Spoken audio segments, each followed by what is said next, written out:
I was going to present this certificate of appreciation to her father, Edward William Nelson, with a special certificate of appreciation from the WAA headquarters.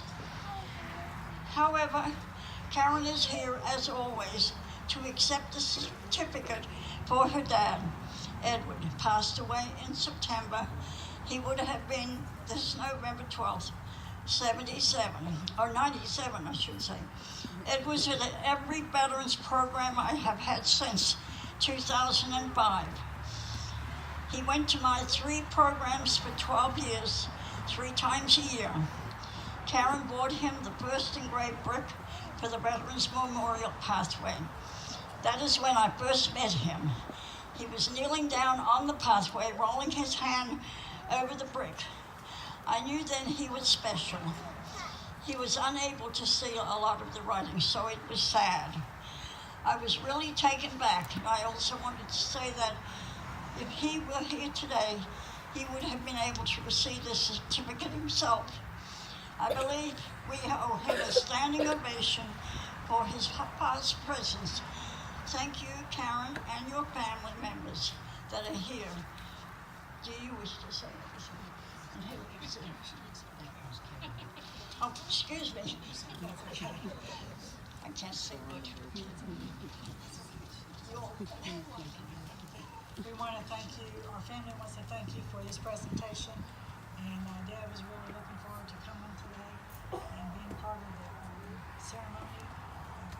We want to thank all the veterans who served and are here today receiving a wreath, and all the veterans that are here today are watching, volunteer to make this happen.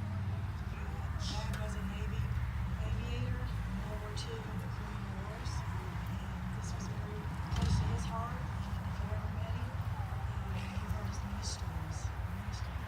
So thank you, Joan, and the committee for this plaque. We will cherish it always. Thank you.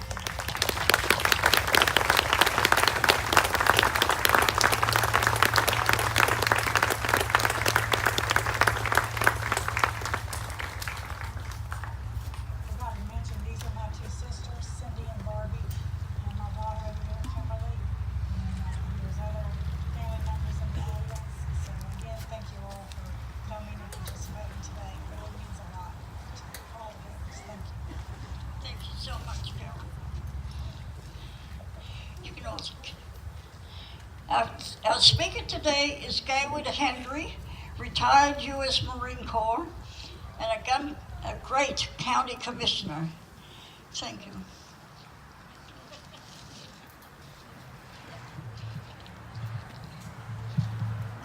Thank you, Joan. That was just like I like it, short and brief. Folks, if you can give me 10 minutes, I know a lot of you are standing up and you don't like long-winded speakers. I'm going to tell you how long I'll be up here is 10 minutes. Especially beyond that, just feel free to go over and get your cup of coffee and donut. You won't see this event or my presentation in the Wall Street Journal tomorrow. That's good. You probably will see it in Neighbor to Neighbor. That's even better. And some of our other local newspapers. So we're always thankful for that, the best advertising,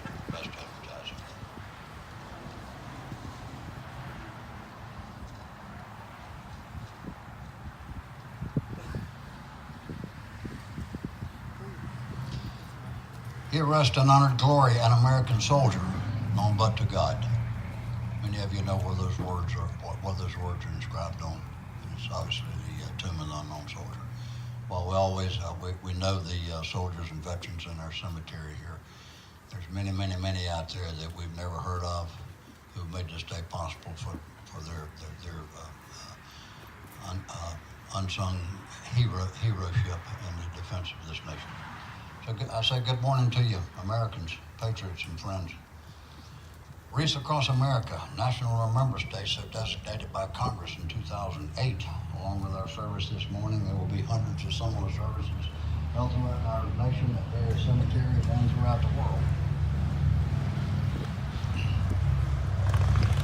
Harlan Block, Ira Hayes, Franklin Sousley, Harold Schultz, Michael Strank, Renee Gagnon, Who were they? You know, other than about 3 or 4 kids in high school in Clay County, I don't know of any students that knows the significance of those 6 names or who they were or what they mean to this country. We'll talk about that later. Poor is the nation who has no heroes to honor, and even poorer the nation that has the heroes but does not honor them. I think it would be safe to say that everyone here this morning is a patriot and knows the meaning of honor, courage, and commitment. As I looked around, I saw no one kneeling or sitting while we were honoring the great flag of our nation. We come here today to honor the past veterans of Clay County and our nation who gave their life in service for us and our children.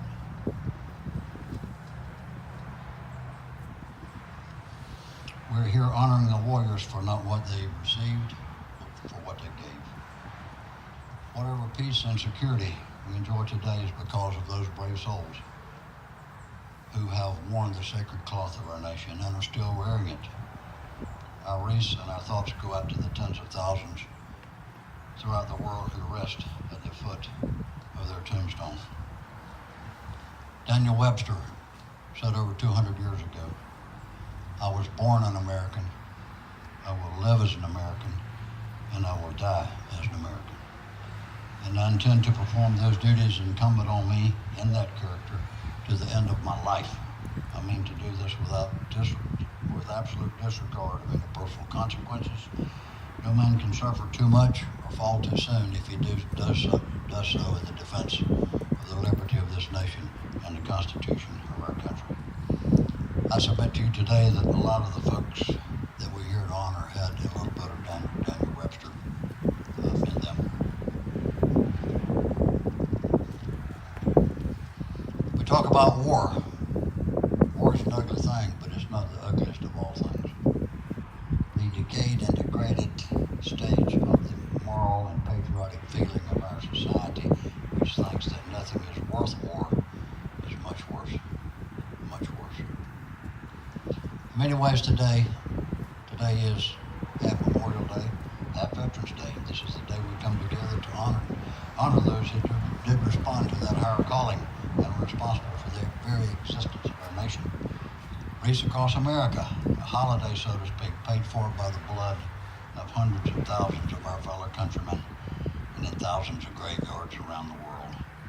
And Memorial Day and Veterans Day, not paid for by fun and frivolity, but by the blood and unspeakable horrors of our veterans. The truest statement of our time is that freedom is not free. You've all heard that. You've all heard it. For 242 years, our nation have had to send the bravest and the best of our people to war, to kill people, those people that would kill us. I know that's not politically correct, but what the hell.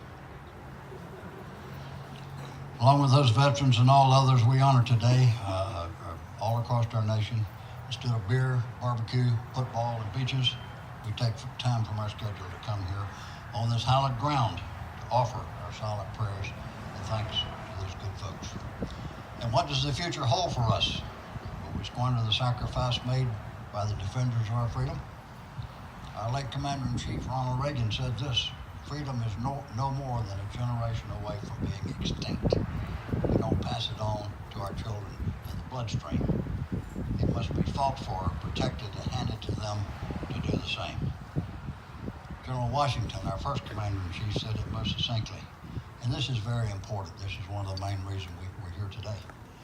The willingness with which our young people are likely to serve in any war, no matter how justified, shall be directly proportional as to how they perceive that veterans of earlier wars were treated and appreciated by their nation.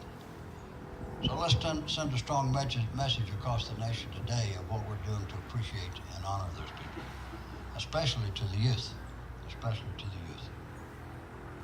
That's why we're here today, to honor those people, but also to send a message to the people who are still yet to America is the greatest and best nation on earth. Now let me say that again, and I'll appreciate an amen after I say it again.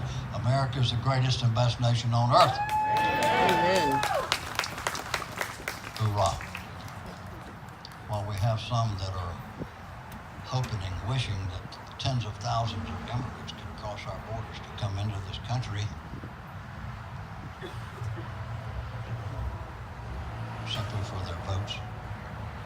And then a few others are standing up and saying, no, this should be a security situation. I won't go any farther into that because I think I'm speaking to the choir.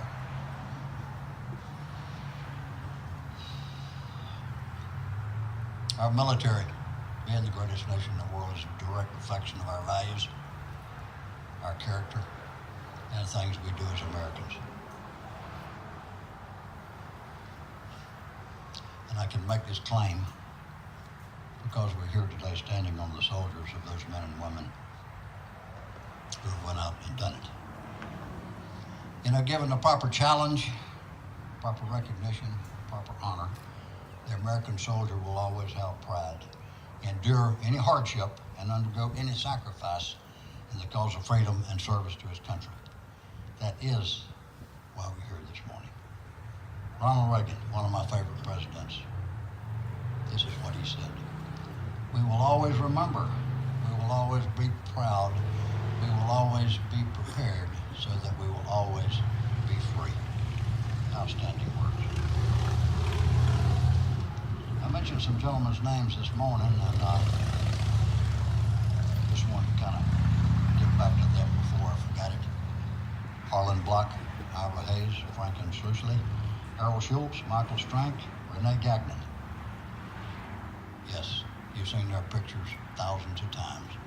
They were 6 Marines, the 6th Marine standing on top of Mount Suribachi, raising the American flag during the Battle of Iwo Jima.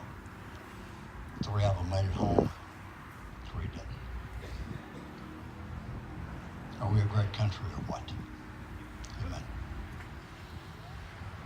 As I finish this morning, we'd just like to remember back to the Old Testament of our Holy Bible, the book of Isaiah. And it reads in part, "Then I heard the voice of the Lord saying, Whom shall I send? Who will go for us?" The collective spirit of the American warrior has always stood and said, "Here I am, Lord, send me." God bless you and thank you for your time.